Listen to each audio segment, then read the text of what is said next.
The gunshot that echoed through the Arizona Territory in 1883 should have killed Sarah Mitchell instantly, but instead it condemned her to 5 years of agony that would test the limits of human endurance and one cowboy's capacity for love. Jake Thornton had been riding the range for the Double Bar Ranch when he first heard about the woman who refused to die. It was old Pete at the saloon in Tombstone who told him the story, his weathered hands wrapped around a whiskey glass as he spoke in hushed tones about Sarah Mitchell, the schoolteacher who had been caught in the crossfire during a bank robbery 5 years prior. The bullet had lodged near her spine, too dangerous to remove, too stubborn to kill her outright.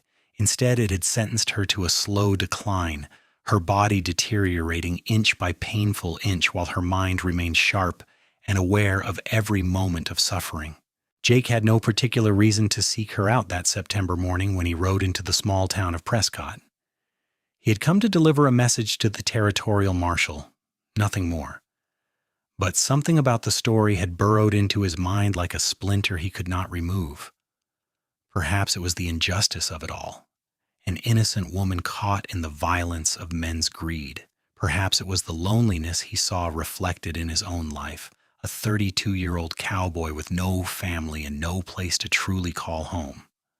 The Mitchell house sat on the edge of town, a modest wooden structure with peeling white paint and a garden that had once been tended with care but now showed signs of neglect. Jake tied his horse to the fence post and approached the front door, his boots heavy on the wooden steps. He knocked twice, and after a long moment the door opened to reveal a woman in her mid-50s with tired eyes and flour on her apron. "Can I help you?" she asked, her voice carrying the weight of countless sleepless nights. "My name is Jake Thornton, ma'am. I heard about your daughter, and I wondered if there was anything I could do to help." The woman, Martha Mitchell, studied him with the scrutiny of a mother who had learned not to trust easily. Why would a stranger want to help us? Jake removed his hat, holding it in both hands. "I do not have a good answer for that, ma'am. I only know that I heard her story and felt compelled to come." Martha's expression softened slightly and she stepped aside. "She does not get many visitors anymore. Most people do not know what to say to someone who's dying so slowly. Come in, but please do not tire her." The interior of the house was clean but sparse, the furniture worn from years of use. Martha led him down a narrow hallway to a room at the back of the house. She knocked gently before opening the door. "Sarah, honey, there is someone here to see you." The room was bright with afternoon sunlight streaming through lace curtains. In the center sat a bed, and in that bed lay a woman who looked far older than her 28 years. Sarah Mitchell's face was gaunt, her cheekbones sharp beneath skin that had gone pale from years spent mostly indoors. But her eyes, those gray-green eyes, held a fierce intelligence and a depth of pain that made Jake's chest tighten. "Who is it, Mama?" Sarah's voice was weak but clear. "A man named Jake Thornton. He says he wants to help." Sarah's gaze moved to Jake, and he saw the wariness there, the self-protection of someone who had been pitied too many times. "I do not need charity, Mr. Thornton." Jake stepped closer to the bed, noting the way her body barely made an impression beneath the quilts, how her hands, resting on top of the covers, were thin as bird bones. "I am not offering charity, Miss Mitchell. I am offering company, if you will have it." Something flickered in her eyes, surprise perhaps, or curiosity. "Why would you want to spend time with a dying woman?" "Everyone deserves company," Jake said simply. "And from what I hear, you have been alone too long." Martha excused herself, leaving them in an awkward silence. Jake pulled a chair close to the bed and sat down, placing his hat on his knee. "Would you like me to read to you? Or I could tell you about the territory, about the places I have been?" Sarah studied him for a long moment, her expression unreadable. Then slowly, she nodded. "Tell me about the places. I have not been outside this house in 3 years." And so Jake began to talk. He told her about the red rocks of Sedona, about the vast expanse of the painted desert, about the way the sun set over the mountains and turned the sky into liquid gold. He spoke of cattle drives and campfires, of sleeping under stars so numerous they looked like spilled sugar across black velvet. Sarah listened, her eyes closed, and for the first time in longer than she could remember, she felt something other than pain. She felt wonder. Jake returned the next day, and the day after that. At first, Martha watched him with suspicion, but as the weeks passed and Jake proved himself reliable and kind, her wariness faded. He would arrive each afternoon after finishing his work at the ranch, always bringing something small. Wildflowers he had picked on the ride over, smooth stones from the creek, once a perfect hawk feather that made Sarah smile. They talked about everything and nothing. Sarah told him about her life before the shooting, about teaching children their letters and numbers, about her dreams of traveling east to see the ocean. Jake listened and shared his own stories about growing up in Texas, about losing his parents to fever when he was 19, about the years of drifting that had brought him to Arizona. As October turned to November, Jake began to notice things about Sarah that had nothing to do with her illness. The way her laugh, rare as it was, sounded like music. The intelligence in her observations about people and the world. The kindness that persisted despite her suffering. He found himself thinking about her during the day, rushing through his work so he could spend more time by her bedside. Sarah, too, felt something shifting inside her. At first, she had accepted Jake's visits as a pleasant distraction from her pain, but gradually she realized she was waiting for him, that his arrival had become the highlight of her days. She began to care about how she looked, asking her mother to help her brush her hair and change into a clean nightgown before his visits.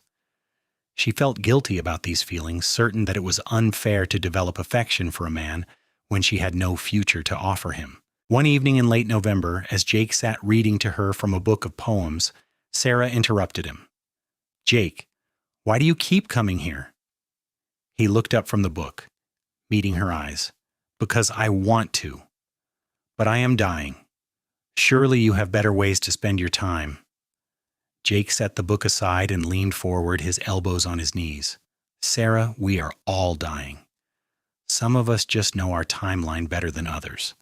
I come here because being with you makes me happy. Is that not enough?" Tears gathered in Sarah's eyes, the first Jake had seen from her. "I do not want you to waste your life on me."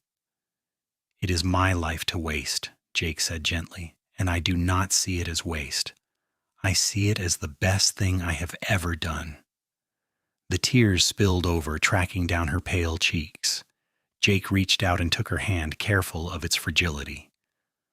Her fingers curled around his, holding on with what little strength she had. "I think I'm falling in love with you," Sarah whispered, "and I do not know if that is cruel or kind." Jake's heart clenched in his chest.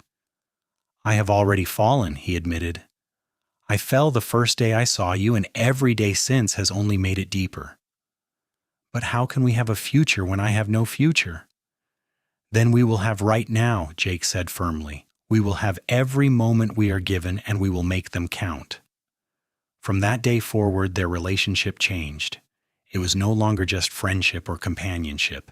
It was love, pure and true, burning bright against the darkness of Sarah's condition. Jake began staying later, sometimes until Martha had to gently remind him that Sarah needed rest. On weekends, he would arrive early and stay all day sitting by her bed, holding her hand, talking or reading or simply being present. Winter came to Arizona, bringing cooler temperatures that made Sarah's pain worse. The bullet lodged in her back seemed to ache more with the cold, and there were days when she could barely speak through the agony. Jake was there through all of it, learning from Martha how to help adjust Sarah's pillows, how to prepare the willow bark tea that offered some small relief, how to massage her feet and hands when the rest of her body was too painful to touch. On Christmas Eve, Jake arrived with a small box wrapped in brown paper. Sarah had grown thinner over the past month, her body continuing its slow deterioration, but her eyes still lit up when he entered the room. "I brought you something," Jake said, settling into his usual chair. Sarah smiled weakly. "You bring me something every day." "This is different." He He placed the box in her hands, helping her support its weight.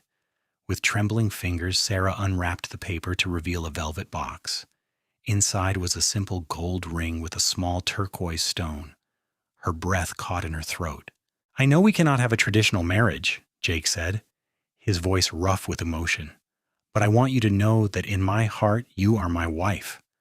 I am committed to you for however long we have, whether that is days or months or years." "Jake," Sarah breathed, tears streaming down her face, "will you marry me, Sarah Mitchell? Will you let me love you and care for you and be by your side until the end?" "Yes," Sarah sobbed. "Yes, 1,000 times yes." Jake slipped the ring onto her finger, and it hung loose on her wasted hand. But Sarah looked at it as though it were the most precious thing in the world. He leaned forward and kissed her gently, careful not to jostle her. And for that moment, Sarah forgot about the pain, forgot about everything except the feel of his lips on hers and the love that filled her heart to bursting. They were married 3 days later in Sarah's bedroom, with Martha and the town doctor as witnesses. The local minister performed the ceremony, and though Sarah could not stand and Jake could not carry her, it did not matter. They exchanged vows with their hands clasped together, Sarah's voice weak but steady, as she promised to love Jake for all her remaining days. Being married changed nothing and everything. Jake moved into the Mitchell house, taking up residence in the small spare room. He paid Martha for room and board with money from his ranch wages and took over many of the household chores, giving the older woman a chance to rest for the first time in years. He learned to cook simple meals and do laundry, tasks he had never imagined himself performing, but did so gladly because it meant he could spend more time with Sarah. The winter of 1884 was hard on Sarah. Her pain increased, and there were days when even the laudanum the doctor prescribed offered little relief. Jake would lie beside her on the bed, careful not to touch her in ways that might hurt, and talk to her about the future he wished they could have. "I would have built you a house," he told her one February afternoon when snow was falling outside the window, a rare sight in Prescott. Not a big house, but a good one, with a porch where you could sit and watch the sunset. There would have been a garden and maybe some chickens. Nothing fancy, just a home. "Tell me more," Sarah whispered, her eyes closed against the pain.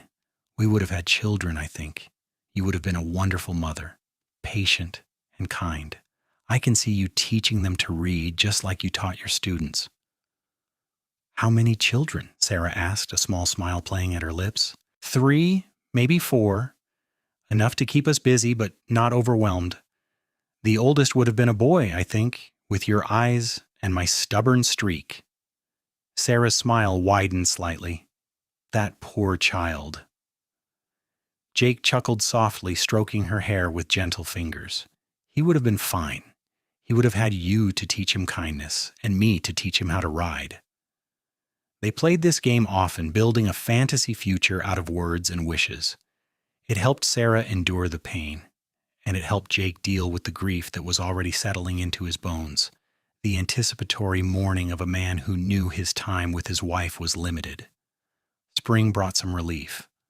The warmer weather eased Sarah's pain slightly, and there were even a few days when she seemed almost like her old self, laughing at Jake's stories and engaging in spirited debates about books and politics. Jake treasured these days, storing them up in his memory like gold. But by summer it was clear that Sarah was declining more rapidly. The doctor, an older man named Henderson, who had been treating Sarah since the shooting, pulled Jake aside one July morning. "Her body is giving out," Dr. Henderson said bluntly. "The bullet has been slowly poisoning her system all these years, and now her organs are beginning to fail. I would be surprised if she makes it to autumn." Jake felt as though he had been punched in the gut. He had known this day would come, but hearing it stated so baldly made it terrifyingly real. How much pain will she be in? More than she is now, I'm afraid. We can increase the laudanum, but there is only so much I can do. "Whatever she needs," Jake said firmly. "I do not care about the cost." Dr. Henderson nodded, respect in his eyes. "You are a good man, Jake Thornton. She is lucky to have you." Jake did not feel like a good man. He felt helpless and angry at the injustice of it all. Sarah had done nothing wrong. She had been an innocent bystander, and yet she had suffered more than the criminals who had shot her, both of whom had been hanged within a year of the robbery. He returned to Sarah's room to find her awake, her eyes tracking his movements as he crossed to her bedside. What did the doctor say?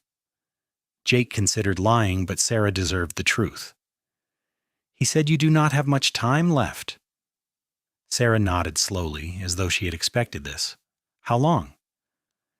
Weeks, maybe a few months if we're lucky. I am tired, Jake, Sarah said softly. I have been tired for so long. Jake took her hand, bringing it to his lips. I know, my love. I'm not afraid of dying, Sarah continued. I'm afraid of the pain, but not the dying. Does that make sense? It makes perfect sense. Promise me something, Sarah said, her eyes intense despite the weakness of her body. Promise me you will live after I'm gone. Really live, not just exist. Find happiness again. Jake's throat tightened. I cannot imagine being happy without you. You will be. It will take time, but you will be. Promise me, Jake. I promise, he managed, though the words felt like lies on his tongue. August was brutal. Sarah's pain became constant, a living thing that consumed her. Jake rarely left her side, and the ranch foreman, understanding the situation, gave him leave without complaint. Martha moved through the house like a ghost, her daughter's suffering wearing her down to nothing. Jake did everything he could think of to ease Sarah's discomfort. He read to her when she was alert enough to listen, sang old cowboy songs when she was not, and held her hand through the worst of the pain. He became skilled at administering the laudanum, learning the precise doses that would dull the pain without leaving her completely insensible. There were still good moments, brief windows when the medication worked and Sarah's mind was clear. During these times, they would talk about their months together, reliving their favorite memories. Do you remember the day you brought me that hawk feather? Sarah asked one evening in mid-August. I do. You said it was the most beautiful thing you had ever seen. It was. It still is. I keep it in the drawer of my nightstand. Jake smiled, though his heart was breaking. I remember the first time I made you laugh, really laugh. You told me about the time one of your students brought a frog to school and it got loose during a spelling lesson. Poor Timothy was so apologetic, but the frog had other ideas, jumping from desk to desk while the children shrieked. Sarah's smile faded. I miss teaching. I miss feeling useful. You are useful, Jake said firmly. You have taught me more about love and courage in these months than I learned in all my years before. You have made me a better man. Tears slipped from the corners of Sarah's eyes. I love you so much, Jake Thornton. And I love you, Sarah Thornton, always and forever. By the end of August, Sarah was barely conscious most of the time. Her body had wasted away until she was little more than skin and bones, her breathing shallow and labored. Dr. Henderson visited daily, his expression growing grimmer with each visit. It will not be long now, he told Jake and Martha on September 1st. A few days at most. Keep her comfortable and stay with her. She should not be alone. Jake had no intention of leaving her side. He moved a cot into Sarah's room and slept there, waking at every sound she made. Martha brought him food that he barely touched, and they took turns sitting with Sarah, holding her hand, speaking to her even when she could not respond. On September 3rd, Sarah woke with unusual clarity. The pain was still there. Jake could see it in the tightness around her eyes, but her mind was sharp. Jake, I am here, my love. He was always there, his chair pulled close to her bed, his hand holding hers. I think it is time, she said softly. Jake's vision blurred with tears. I am not ready. Neither am I, but that does not matter. Sarah's grip on his hand tightened fractionally. I need you to understand something. These past months with you have been the happiest of my life. Despite the pain, despite everything, Knowing I was loved by you made it all bearable. You made my life worth living, Jake said, his voice breaking. You gave me purpose, and you gave me joy. Sarah smiled, and even now, even like this, Jake thought she was beautiful. Do not forget your promise. Live, Jake. Be happy. I will try. That is all I ask. Sarah's eyes drifted closed. Will you stay with me? I do not want to be alone when it happens.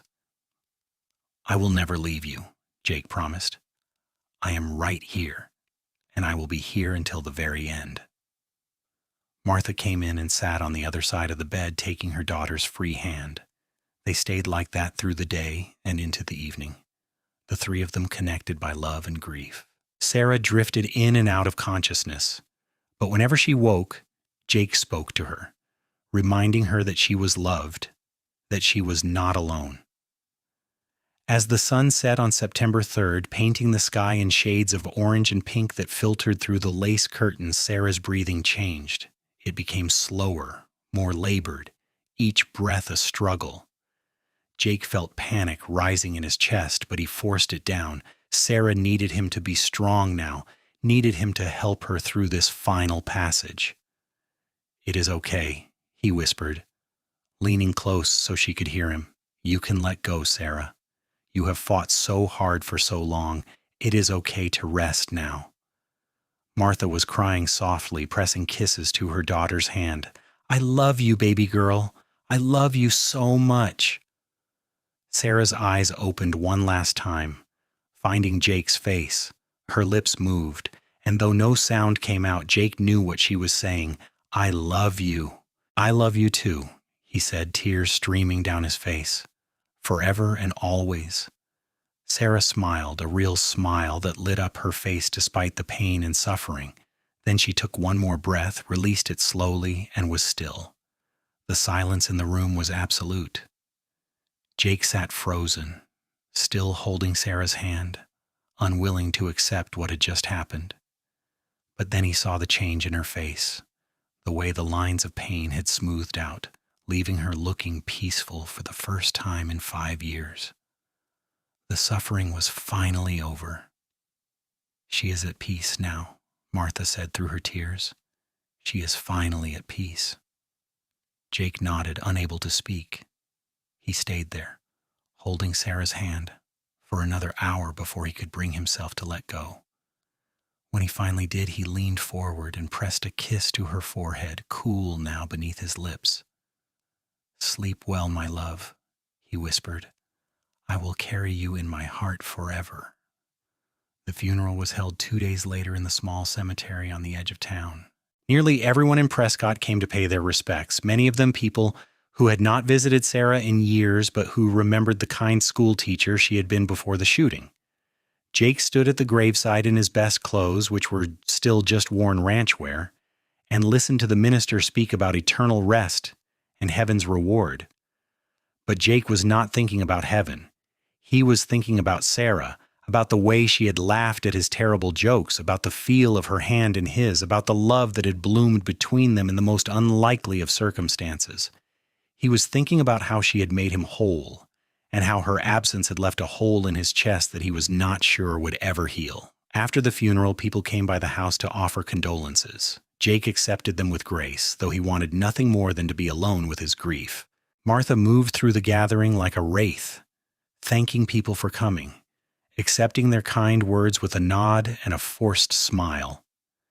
When everyone had finally left, Jake and Martha sat in the kitchen, exhausted and empty. What will you do now? Martha asked. Jake had been thinking about this. I will stay on at the ranch for a while, save up some money. Then I think I will head west, maybe to California. Sarah always wanted to see the ocean. I thought I might see it for her. Martha nodded. She would like that. And Jake, thank you. Thank you for loving my daughter, for giving her joy in her final months. You were a gift to her. She was the gift, Jake said hoarsely. I was just lucky enough to receive it. The weeks after Sarah's death were the hardest of Jake's life. He returned to work at the ranch, throwing himself into the physical labor to avoid thinking about the emptiness inside him. But every evening he would ride past the Mitchell house, unable to stop himself from looking at the window of what had been Sarah's room. Martha had moved in with her sister in town, and the house stood empty, a ghost of the life that had been lived within its walls. As autumn deepened and the leaves began to turn, Jake kept the promise he had made to Sarah. He started living again, slowly and painfully, but living nonetheless. He accepted invitations to dinner from the ranch owner and his wife, made friends with some of the other cowboys, even went to a dance in town one Saturday night. But always, Sarah was with him. He wore her ring on a chain around his neck close to his heart. He kept the hawk feather in his saddlebag, a reminder of the simple gifts that had meant so much. And every night before he slept, he would talk to her, telling her about his day, sharing his thoughts and feelings as he had when she was alive. In November, Jake received a letter from Martha. She had decided to sell the house and was going through Sarah's belongings. There were some things she thought Jake might want. He rode into town the next weekend and spent an afternoon in the empty house sorting through the remnants of Sarah's life. Martha had saved the books Sarah had loved, the poetry collection Jake had read from so many times. There were drawings Sarah had made as a child, letters from friends, small treasures collected over the years. Jake took the poetry book, a watercolor painting of wildflowers Sarah had done before the shooting, and a journal he had not known existed. That night back at the ranch, he opened the journal. It was Sarah's diary, started after Jake had come into her life. He read through it with tears streaming down his face, reliving their time together through her words. The final entry was dated August 30th, just days before her death. Sarah's handwriting was shaky but legible. I am dying, and I am not afraid. How can I be afraid when I have known such love? Jake has given me more happiness in these few months than I thought possible. He has shown me that life, even a life as limited and painful as mine, is still worth living when you have someone to share it with. If I could go back and change things, prevent the shooting, have a full and healthy life, I would only do it if it meant I could spend that life with Jake.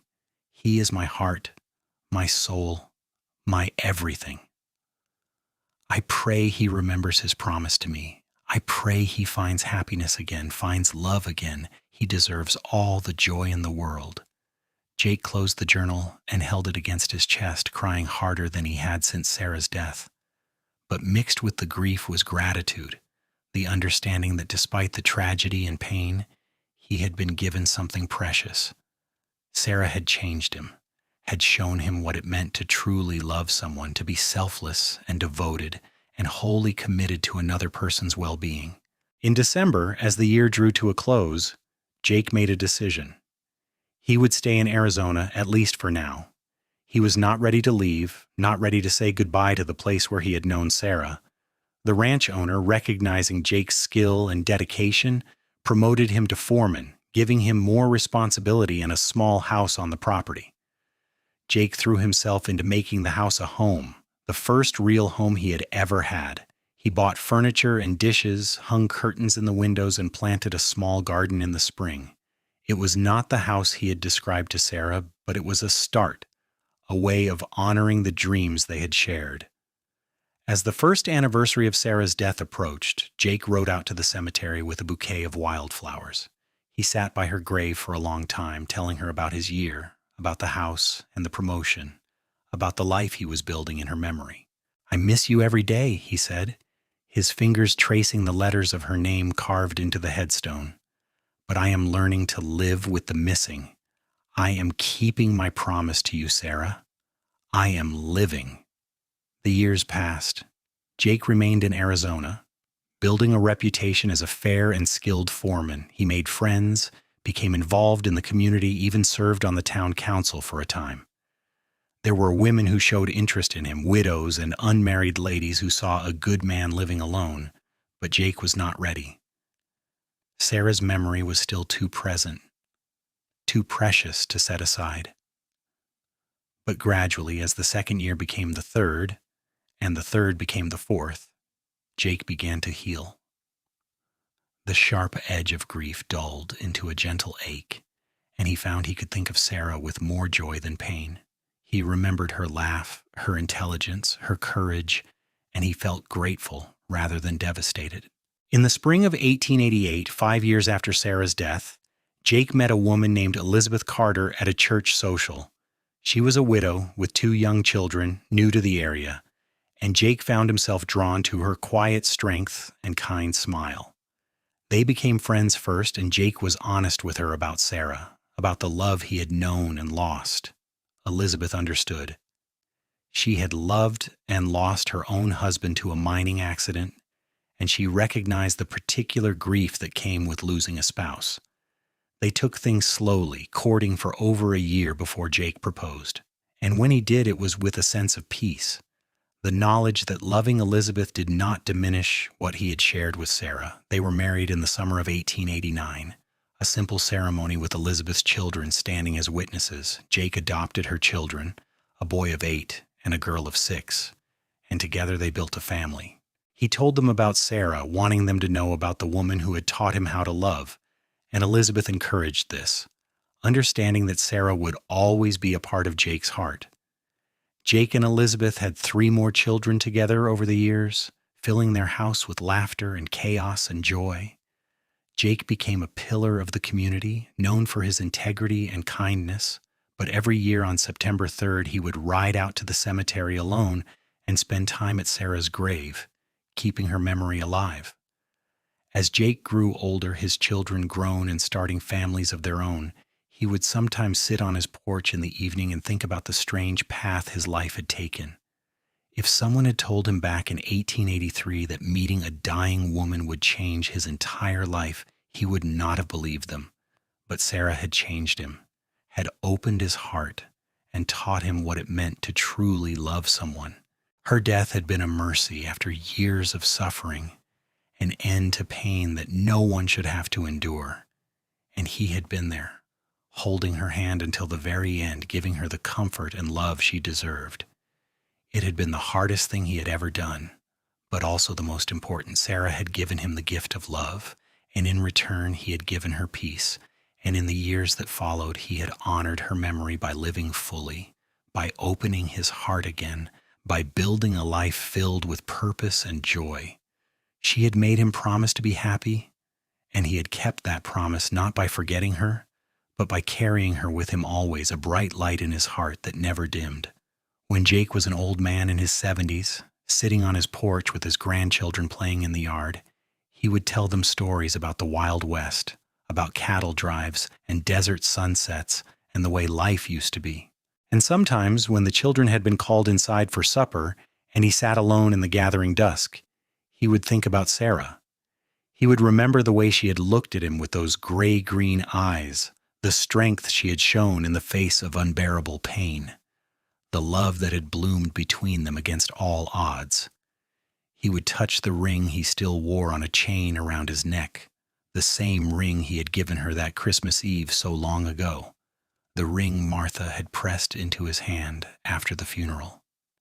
And he would smile, because he knew that Sarah would be proud of him, proud of the life he had built, the family he had raised, the man he had become. He had kept his promise. He had lived. And through all the years and all the changes, through joy and sorrow, triumph and loss, Sarah's love had remained constant, a foundation upon which he had built everything else.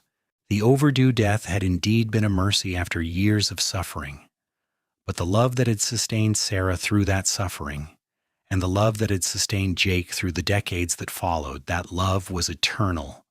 It had transformed them both, had made them better than they could have been alone. And when Jake finally closed his eyes for the last time, peacefully in his sleep at the age of 81, his last thought was of Sarah and the knowledge that he would see her again. His family found him the next morning, a smile on his weathered face, one hand clutched around the ring he had worn for so many years. They buried him next to Elizabeth in the town cemetery, honoring his life and the family he had built. But they also placed a small marker at Sarah Mitchell's grave, a simple stone that read, "She taught him how to love. He never forgot." Because that was the truth of it. Sarah had taught Jake how to love deeply and selflessly and completely, and And that love had rippled out through the years, touching everyone Jake encountered, shaping his children and grandchildren, creating a legacy that extended far beyond the brief months he and Sarah had shared. The Wild West was a hard place, full of violence and injustice and random cruelty. But it was also a place where love could bloom in the most unexpected circumstances, where a dying woman and a lonely cowboy could find each other and create something beautiful. Sarah's suffering had been real and terrible, but it had also brought Jake into her life, and that had made all the difference. In the end, that was what mattered. Not the pain or the loss, but the love that had existed despite it all. The love that had given Sarah comfort in her final days, that had given Jake purpose and direction, that had created a family and a legacy that would endure long after both of them were gone. That love was the true story, the one worth remembering, the one that made sense of all the rest. And somewhere, in whatever lies beyond, two souls had found each other again, free from pain and suffering, reunited in the love that had defined them both. Sarah and Jake, together at last, forever and always, just as they had promised each other on that September evening in 1883 when she had taken her final breath with his hand holding hers, when the overdue death had finally brought mercy after years of suffering, but had also revealed the eternal nature of true love.